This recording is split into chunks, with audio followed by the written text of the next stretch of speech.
잘하고 공 잘 차고 그림 잘 그리고 뭐 물건 잘 만드는 거 재주 중에 재주고 공부 중에 공부예요. 근데 우리는 그걸 공부라 생각 안 해. 오로지 공부는 뭔 줄만 알아? 국영수만 공부를 알고 있어. 국영수만. 전인지 선수 알죠? 전인지 선수 골프 선수예요. 키가 175cm에 나보다 10cm가 더 커요. 나는 원래 167cm였는데 줄었어. 2cm가 줄었어. 나보다 어쨌든 10cm가 더 커요. 지금 현실적으로는. 그런데 이 전인지 선수가 올해 US 오픈, 일본 오픈, 한국 오픈, 또 한국에서는 5승을 했어요. 그래갖고 올해 21살짜리가 벌은 돈이 20억이 넘어요. 한 해만. 근데 전인지 선수는 초등학교 5학년 때 우리나라 12,000명 수학 경시대에서 모여갖고 똑똑한 애들 모여갖고 수학 경시대 중에 1등한 애, 대상 받은 애. IQ가 무려 138이에요. 근데 이 아버지는 태권도 선수였던 아버지는 전인지 선수를 공부를 가르치고 싶지 않았어요. 골프를 가르치고 싶었어요. 그래갖고 오전 수업 끝나고 골프 연습장 보냈어요. 오전 수업 끝나고 골프 연습장 보냈어요. 교감 선생님이 난리가 났어요. 아니 이 천재를 왜 수학연재를 운동을 시키느냐, 수학을 가르쳐야지. 그랬더니 조퇴를 계속 해주는 거야. 수업을 안 해주고 오전 수업하고 골프 연습장 가면 조퇴, 오전 수업 끝나고 골프 연습장 가면 조퇴. 수업을 안 쳐줬어요. 그러니까 이 아버지가 참 대단한 아버지야. 내가 보기엔 충청도 서산에 있는 초등학교 자기 딸을 제주도 광양초등학교로 전학을 시켜버려요. 골프 가르치고 싶다고. 그래갖고 전인지 선수는 이렇게 훌륭한 선수가 됐어요. 여러분들, 전인지 선수가 지금 수학 영재로 매일 학원에 막 새벽 1시, 2시까지 공부하고 그리고 뭐 특목고급 고등학교 들어가고 서울대 합격했다고 칩시다.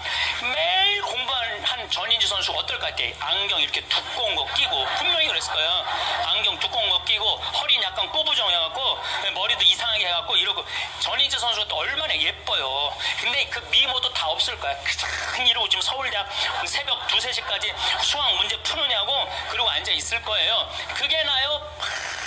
파란 잔디밭에서 드라이브 쫙 치면은 뒤에서 이 관중들이 굿샷 하고 한 번 US 오픈에 9억 딱 버는 게 어느 게 나아요? 4일 동안 9억 버는 게. 이번에 부시 전 대통령이 한국에 와서 전인지 선수랑 골프를 치고 갔어요. US 오픈자는 그렇게 VIP랑 골프를 쳐야 되나 봐요. 자, 여러분들, 이 골프를 칠 때는 부시 대통령이 영광일까요? 전인지 선수가 영광일까요? 부시가 영광이죠. 어떻게 지가 US 오픈자랑 골프를 쳐요? 전인지 선수가 지금 수학했으면 부시 대통령 와서 만날 것 같아요? 안 만날 것 같아요? 누군지도 몰라요. 이제는요, 공부 잘한다고 행복한 시대는 끝났어요. 자기 재능을 잘 키우는 사람이 행복한 시대가 온 거예요. 꼭 1등 한다고 행복해? 1등 한다고? 꼭 1등 한다고 행복해요? 나는 고등학교 다닐 때 전교 610명 중에 597등 한 사람이야. 597등. 내 뒤에 딱 13명 있었어요. 13명. 고등학교 1학년 때 정말 내 성적이에요. 그런데 작년이 내가 고등학교 졸업한 지 30년 되는 해, 작년이. 30년이 되면은 홈커밍 데이 행사를 한대요. 홈커밍 데이 행사라는 건 뭐냐면은 30년 만에 고등학교 졸업한 친구들끼리 다 모여, 호텔에서. 그리고 선생님 모셔다가 절도 하고, 그 다음에 누가 출세했는지, 누가 돈 많이 벌었는지, 누가 잘 사는지 못 사는지 확인하는 행사래요. 그게 나는 작년에 처음 들었어. 그런 게 있는 줄.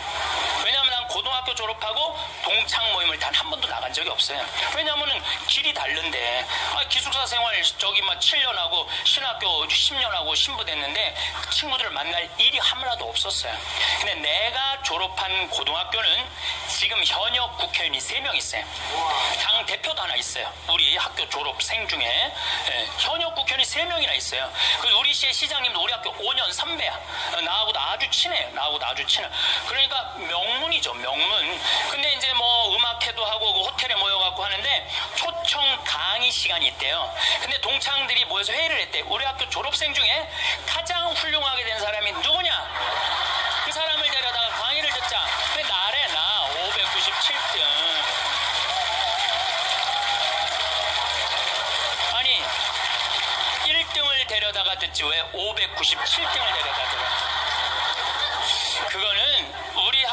출신 중에는 정부에서는 현재 차관까지 올라가 있는 친구가 있대요. 차관까지. 꽤 명문 학교죠. 훌륭하게 된 사람은 나보다 훨씬 많아요. 근데 우리 친구들이 훌륭하게 된 사람을 초청한 게 아니에요. 자기가 하고 싶은 것 사는 사람을 초청한 거. 왜냐하면 난 중고등학교 때 가장 하고 싶었던 게 신부님이에요. 너무너무 신부님이 되고 싶었어요. 그래서 597등 가지고는 신학교 원서도 못 내는 거. 원서도 어디다가 원서를 내.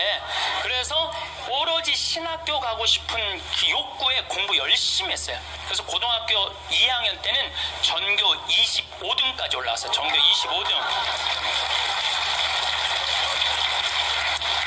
이것도 진짜고 이것도 진짜예요. 네. 근데 내가 나온 고등학교는 그때만 해도 서울대 연고들 1년에 100명씩 갔어요. 1년에 100명씩. 그렇게 성적이 좋았는데도 나는 서울대 연고대 관심도 없었어요. 오로지 어디만 관심이 있으면 신학교.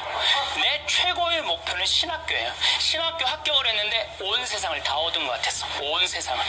그리고 신학교 7년 동안 정말 행복하게 지냈어요. 아니 먹여주지, 재워주지, 얼마나. 그리고 신경 하나도 안 쓰게 여자도 못 만나게 하지. 얼마나 좋아. 얼마나 행복해요. 그 서품을 받았는데 보좌신부 3년을 했는데 16,000명분당, 14,000명분당, 5,000명분당 보좌신부를 했어요.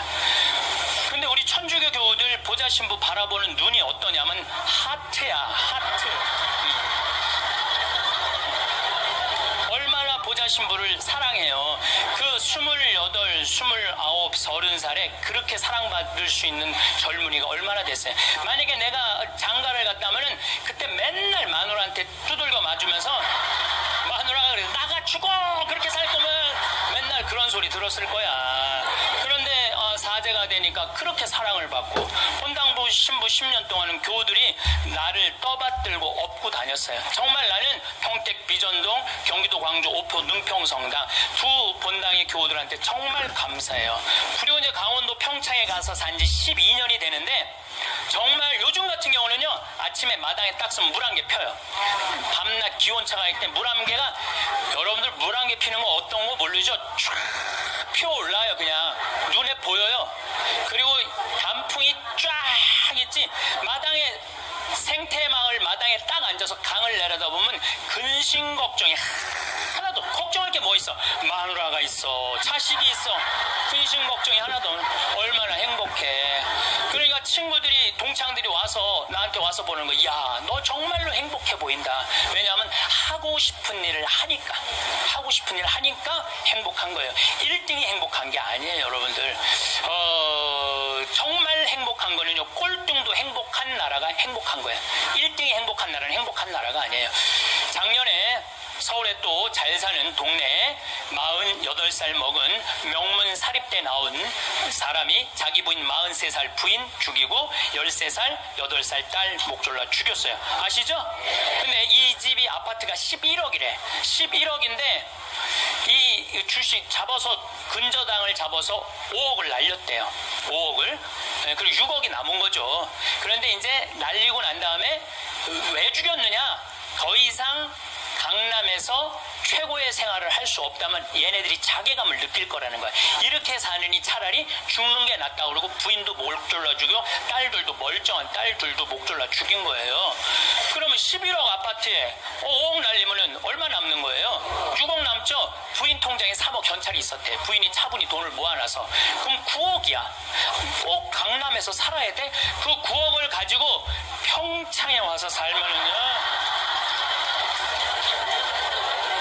평창에 와서 살면요 갑부예요.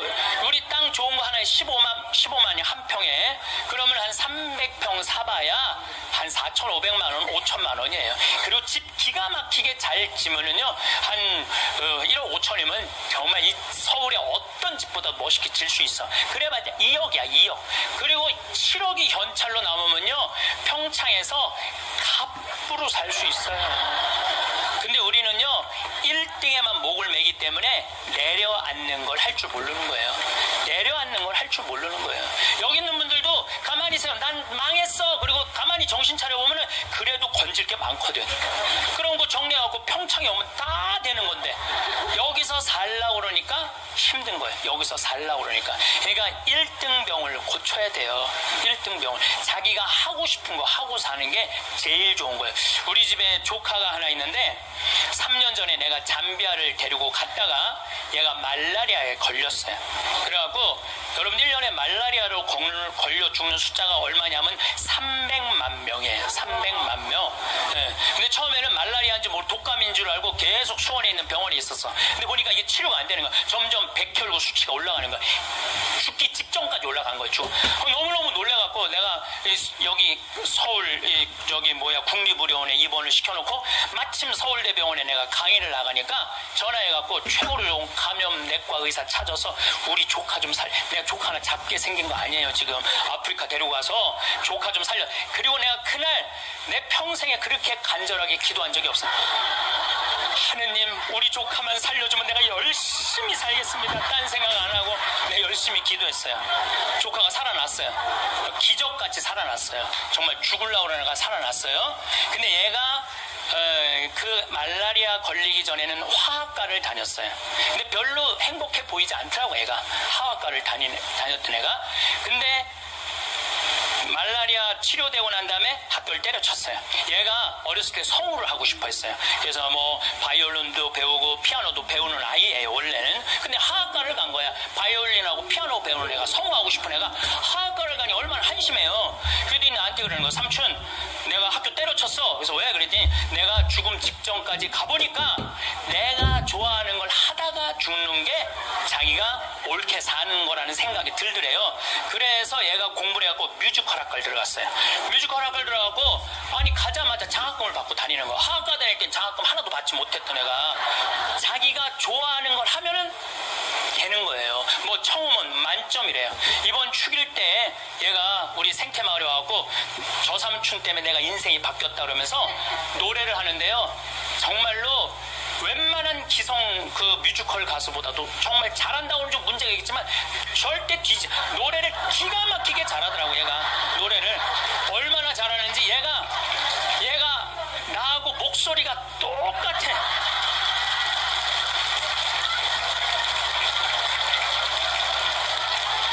막 내가 심장이 떨리더라고. 심장이. 그런데 그 아버지인 우리 둘째 형이 나한테 하는 얘기가 지금 쟤는 대한민국에서 제일 행복한 애라고. 자기가 하고 싶은 걸 하니까.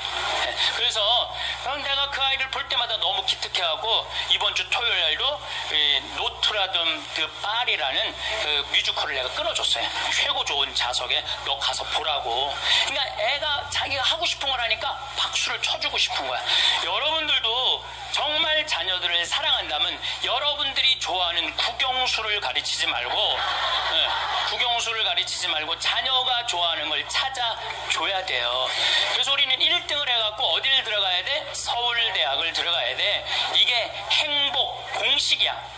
돈을 벌으려면은 공부를 잘해야 되고 공부를 잘해서 1등을 하고 1등을 해갖고 서울대학을 들어가야 돼. 근데 여러분들 우리나라 자살률 최고 높은 학교가 어딘 줄 아세요?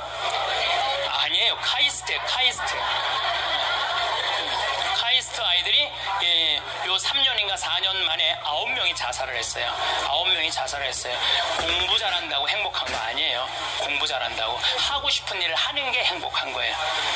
서울대학을 들어가야지 행복하고 인생에 성공했다는 이 대한민국 사람들의 머리를 뜯어 고쳐야 된다는 거예요. 대한민국 엄마들은 임신을 하면은 내 뱃속에 생명이 들어왔다는 생각 안 한다니까. 임신을 하는 순간 내 뱃속에 서울대학 C가 들어왔다. C.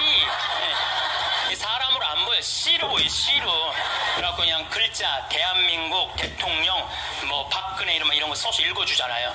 근데 요즘 젊은 엄마들은 내가 요즘 또 알아보니까 한글말 안 가르친대요. 아침에 일어나고 애한테 한다는 소리가 Good morning my baby how are you today 영어로 하는데 영어로 정신이 나간 거죠. 그리고 엄마의 태를 10달 만에 열고 나왔어. 세상이 얼마나 멋있어요. 하늘도 예쁘고 단풍도 예쁘고 구름도 예쁘고. 그러고 베란다 창문을 통해서 구경 좀 하려고 그랬더니 마음 급한 엄마가 너 지금 그거 볼 시간이 어디 있어. 1살짜리한테 한쪽 창문에 가나다라 마바 차타카타 붙여놓고 반대 반대쪽 창문에는 A, B, C, D 붙여놓고 누워서 모빌이 돌아가는데 기억, 리을, 디귿, 리을이 돌아가는 거예요. 자, 저는 이 이야기를 20년째 하고 있어요. 왜냐하면은 내가 가정방문 다녀보면서 제일 꼴보기 싫은 게 애방에 글자, 숫자, 영어 더덕더덕 붙여놓는 거예요. 그게 애를 위한 일이 아니거든요. 애를 정신을 혼란하게 만드는 거예요. 발도르프 교육이라고 있어요. 독일에서 1차 세계대전 끝나고 난 다음에 담배 공장에서 처음으로 한 교육이에요. 근데 이게 가장 인간한테 인권을 존중해주는 교육이래요. 이 발도르프 교육은 유치원 때부터 대학 졸업할 때까지 등수가 없어. 사람을 어떻게 등수로 먹이느냐 이거예요. 사람 어떻게 등수로 평가하느냐 이거예요. 등수가 없어요. 그리고 지금 노르웨이, 핀란드, 덴마크, 네덜란드 다 등수 없어요. 우리나라처럼 1등급부터 15등급, 20등급 나눠놓는 나라가 없다니까요. 이거 애들한테 갑질 가르치는 거예요. 너 공부 잘하니까 뭐도 먼저 먹어도 돼? 밥도 먼저 먹어. 어렸을 때부터 공부를 잘하면 특권을 누리게 가르치는 거예요. 그래서 갑질이 나오는 거예요. 그래서 어렸을 때 공부 잘하면 밥도 먼저 먹어도 돼. 그러니까 얘네들은 항상 먼저 먹었어. 뭐든지. 그러니까 나중에 무슨 판사, 검사, 국회의원, 장관 돼도 항상 먼저 먹어도 돼. 돈도 먼저 먹어. 뭐든지 먼저 먹어. 남들보다 먼저 먹어. 돈도. 근데 항상 평생을 먼저 먹어갖고 먹었는지 기억도 안 나는 거예요. 기억도 안 나는 거예요. 이게 우리나라 교육에서 잘못된 거예요. 만약에 선생님이 이렇게 교육했다면 얼마나 좋을까요? 18명한테 니네들 시험 못 봤으니까 먼저 밥 먹고 기운내서 공부 열심히 해. 그리고 4명한테 니네들 양보하면 쟤네들한테 좋을 것 같아. 이랬다면 이 교실 안이 훨씬 화기애애했을 거예요. 만점 맞는 애 먼저 먹으라고 18명 나중에 먹는 애들 시험도 못 봤는데 밥도 나중에 먹으래. 기분 좋을 것 같아, 나쁠 것 같아요?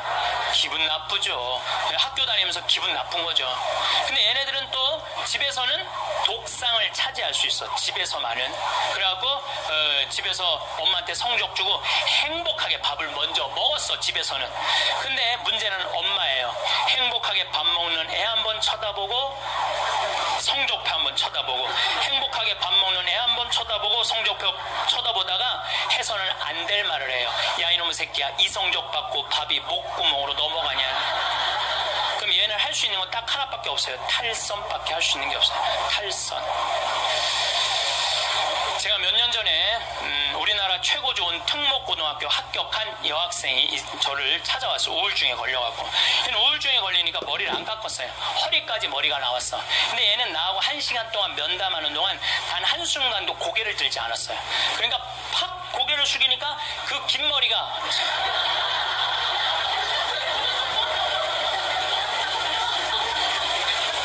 나는 걔 얼굴을 1시간 동안 못 봤어요. 까만 머리만 봤어. 까만 머리만. 근데 얘가 하는 말이 이런 말이에요. 자기는 초등학교 4학년 때까지 너무 행복했대요. 공부도 잘하고 시골에서. 근데 선생님이 엄마를 부르더니 얘는 여기다 놓기 너무 아까운 애라고. 공부를 너무너무 잘하니까 평촌으로 보내라고, 학원만은. 그래서 평촌으로 엄마가 전학을 보냈대요. 근데 여러분 이거 생각해야 돼요. 아이는 전학을 한번 가면은 엄마 뱃속에서 새로 태어난 것 같이 새로운 환경에 놓인대요.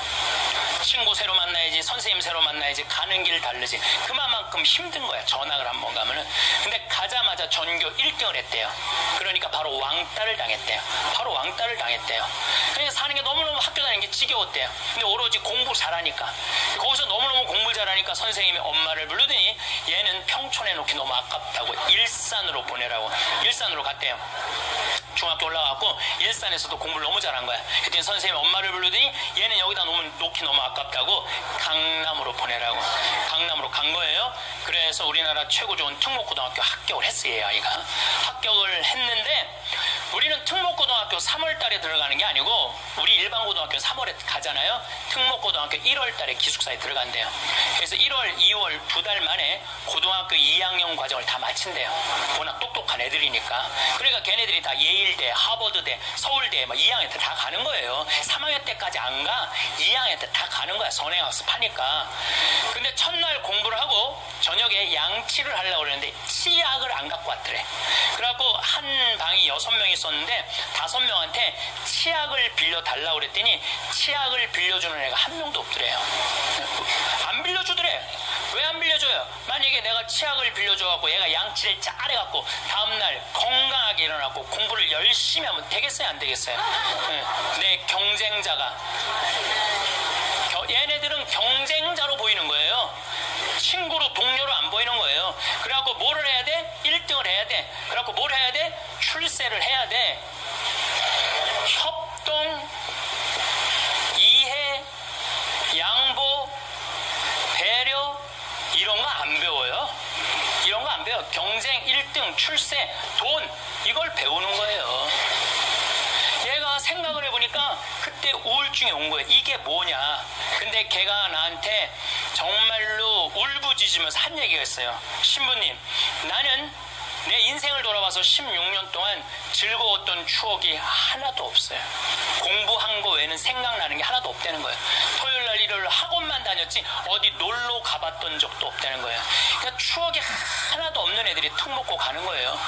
그리고 그중에 진짜 사당 오락 4시간 자면은 합격, 5시간 자면은 떨어져. 그러니까 4시간밖에 안 자고 공부만 하는 애들이 서울대학 가는 거예요. 그중에 정말 도서관에서 머리통이 터져라 공부하는 애들이 사법고시, 행정고시 보는 거예요. 그리고 그중에 진짜 똑똑하고 출세 욕구 있는 애들이 국회의원이 돼갖고 지금 대한민국을 통치하고 있는 거예요. 여러분들 대한민국 요즘 국회 보면 맨날 서로 협동하고 이해하고 양보하고 배려해요? 맨날 머리통이 터지게 싸우지 않아요? 대한민국 국회의원은 누가 만들어낸 거냐면 여러분들이 만들어낸 거예요. 대한민국 모든 사람들이 만들어낸 거예요. 대한민국 국회는 대한민국 교육의 결정체예요. 만약에 대한민국 교육이 협동하고 이해하고 양보하고 배려하는 걸로 가르쳤다면 우리나라 국회의원들 항상 서로 여야가 합의 보고 협동하고 양보하고 그렇게 나갔을 거야. 근데 초등학교 때부터 그렇게 배운 적이 없어. 경쟁하고 1등하고 출세하고 자기 잘난 것만 배웠어. 그러니까 지금 국회가 저러고 있는 거예요. 내가 보기엔 올해도 예산안이 처리가 될지 안 될지 그놈의 국정교과서인가 뭔가 때문에 처리될지 안 될지 근데 지금 정말 한심한 거예요. 국정교과서 잠깐 얘기를 하면은요, 여러분들 국가가 정해준 교과서로 공부를 하는 걸 국정교과서라고 그래요. 그러니까 한 권을 가지고 공부를 하는 거, 역사책을 가지고 한 권을 갖고 공부를 하는데 복음도 사복음이야.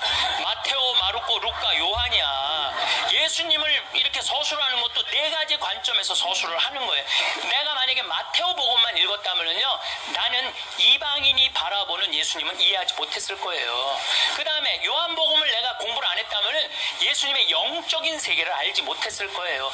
루카 복음을 이해하지 않았다면 예수님이 사람을 어떻게 사랑하는지 몰랐을 거야. 마테오 복음만 읽었다면 구원에 관련된 유대인의 사고만 배웠겠지. 그러니까 국정교과서 내용이 뭐가 담기는 게 그게 중요한 게 아니야. 한 가지만 가르치는 게 가장 무서운 거야. 한 가지만. 사람은요, 여기서부터 부산까지 경부고속도로만 가야 돼. 니네들 죽어나 사나? 아니, 나같이 평창에 있는 놈은 경부고속도로 가려면 여기 수원까지 와서 타고 내려가야 되잖아요. 우리는 중앙고속도로 내려가면 바로인데. 그렇잖아요. 서울서부터 부산까지 가는 건 경부고속도로만 가는 갈 수 있는 길이 얼마든지 있는데 국정교과서, 국가에서 정해주는 것만 애들 배우라는 거야. 그러니까 이게 답답한 거예요. 그러니까 타협, 양보, 이해, 배려가 생기지가 않는 거예요. 그게 내용이 뭐가 담기는 건 난 모르겠어. 내용이. 그렇지만은 이 자유를 박탈하는 거예요. 자유를. 그러니까 우리나라 아이들은 경쟁 1등 출세, 무슨 교육부 장관인가 뭐 하는 분이 왜 한 가지 애들이 답이 헷갈리면 어떻게 하냐 그래. 답이 헷갈리면 이게 지금 내가 평화방송 강의하면서 할 얘기는 아니지만은 답이 어딨어. 답이, 인생의 답이 어딨어. 자기가 찾아가는 게 답이지. 그러니까 우리는 1등부터 꼴등까지 정해놓고 1등은 훌륭하고 꼴등은 안 훌륭하다. 이거하고 국정교과서 똑같은 거야. 똑같은 거야. 참 가슴 아픈 일이죠. 핀란드 유치원하고 우리나라 유치원하고 자전거를 한 대 갖다 놓고 어린이집 놀이터에 이 자전거를 갖고 정말로 얘네들이 잘 노나 실험을 했어요. 근데 핀란드에는 20명이 있는데 한 명이 막 타고 노는데 다른 애가 아무도 안 건드려. 그래도 얘는 또 타고 놀더니 제자리에 갖다 놔. 다음 애가 또 타고 놀아. 그 다음 애가 또 타고 놀아. 그래갖고 20명이 1시간 내에 다 타고 놀았대요. 그런데 우리나라에는 딱 20명이 그 자전거, 새 자전거를 보더니 20명이 매달려갖고 네가 먼저 타네, 내가 먼저 타네 싸워갖고 1시간 동안 한 명도 못 탔다는 거예요. 자, 여러분들 이게 EBS에서 5년 전에 한 실험이에요.